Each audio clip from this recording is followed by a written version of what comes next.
সার কীটনাশক ছাড়া যারা সবজি চাষ করতে চান, আসসালামু আলাইকুম, আমি মোহাম্মদ ইসমাইল হোসেন। অর্থাৎ যারা অর্গানিক পদ্ধতিতে খাবার খাইতে চান বা চাষ করতে চান বাণিজ্যিকভাবে, তাদের জন্য আজকের ভিডিওটা অনেক গুরুত্বপূর্ণ হবে।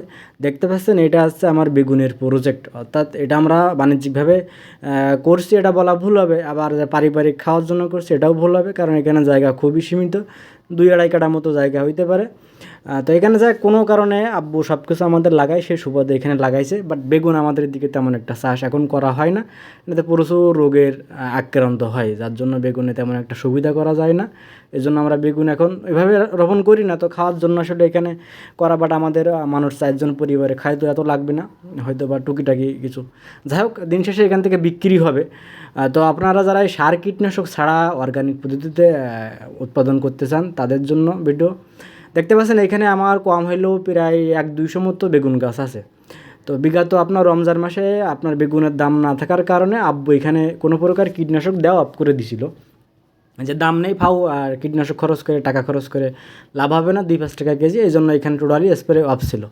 এখন আমার বেগুন গাছ দেখে আপনাদের হয়তো বা প্রশ্ন জাগতেই পারে, যদি আপনারা এখানে স্প্রে বা কীটনাশক বা কোনো পরিচর্যা না থাকে, তাহলে বেগুন গাছ এত সুন্দর কে? এটা সুন্দর হওয়ার কারণ আছে, কারণ এখানে আমার অনেক দিনের জায়গাটা পরিত্যক্ত ছিল, এখানে নতুন মাটি উঠানো, যার জন্য গাছ দেখে মনে হচ্ছে এখানে পরিচর্যা করা। বাট এখানে টোটালি কোনো পরিচর্যা ছাড়া মাটির শক্তিতে গাছ এত সুন্দর। এখন আসেন মেন কথায়, যে আমার এখানে 100-200 গাছে দেখতে পাচ্ছেন কোনো জায়গায় একটা বেগুন আছে?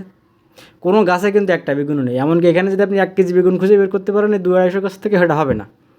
এখন আমার এটা আসলে বলার কারণ হচ্ছে, আপনারা যারা অর্গানিক পদ্ধতিতে উৎপাদন করতে চান, এটা ভাই আমি আমার জায়গাতে যদি বলি, এটা আদৌ আসলে বাংলাদেশের মতো জায়গায় এটা সম্ভব না। আর বাংলাদেশের এই 20 কোটি জনসংখ্যার ভিতরে আপনি অর্গানিক পদ্ধতিতে সার কীটনাশক ছাড়া উৎপাদন করতে চাইবেন, এটা খুবই কঠিন একটা কাজ। আমার মনে হয় বাংলাদেশের মানুষ যখন 20 কোটি যখন কৃষক হবে, অর্থাৎ যারটা নিজেরটা নিজে উৎপাদন করে চাইতে চাবে, বা নিজেরটা নিজে যখন উৎপাদন করবে, প্রতিজন, তখন যদি এটা সম্ভব হয়। আদারওয়াইজ শুধুমাত্র কৃষকরা উৎপাদন করে আপনাদের ঘরে ঘরে পৌঁছায় দিবে অর্গানিক পদ্ধতিতে, এটা ভাই কোনোভাবেই সম্ভব না। কারণ এখানে দেখতে পাচ্ছেন আমার এখন অর্গানিক বলা যায়, কারণ আমার প্রায় 1-2 মাস টোটালি থেকে কোনো প্রকার কোনো কীটনাশক প্রয়োগ করা নেই। কিন্তু না করার কারণে একটা বেগুন এখানে নেই। যতদিন আমি কীটনাশক না দিব, ততদিন ওর যত্ন নেওয়া হবে, ততদিন পর্যন্ত ওর কোনো প্রকার আপনার হচ্ছে এই ফল আসবে না। এখন দেখে আবার বলতে পারবেন যে আমি পরিচর্যা করি নিতে হয় না। আমার দেখতে পাচ্ছেন এখানে কোনো গাছ আছে, বাট আমরা কিন্তু অযত্ন কখনো রাখি না, শুধুমাত্র কীটনাশকটা আমরা অফ করছি, কারণ আমার লাভ হবে না তাই।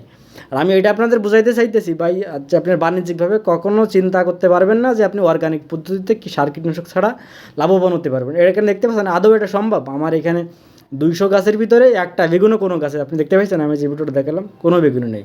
তো আমি এটাই বুঝাইতে চাচ্ছি, যারা অর্গানিক পদ্ধতিতে চাষ করতে চান বা অর্গানিক খাইতে চান, তারা নিজেরটা নিজে উৎপাদন করে চেষ্টা করতে পারেন। অর্থাৎ বাণিজ্যিকভাবে কোনোভাবেই চেষ্টা করতে পারবেন না। বাণিজ্যিকভাবে করলে আপনি লস খাবেন, নিজেরটা নিজে চেষ্টা করে দেখতে পারেন।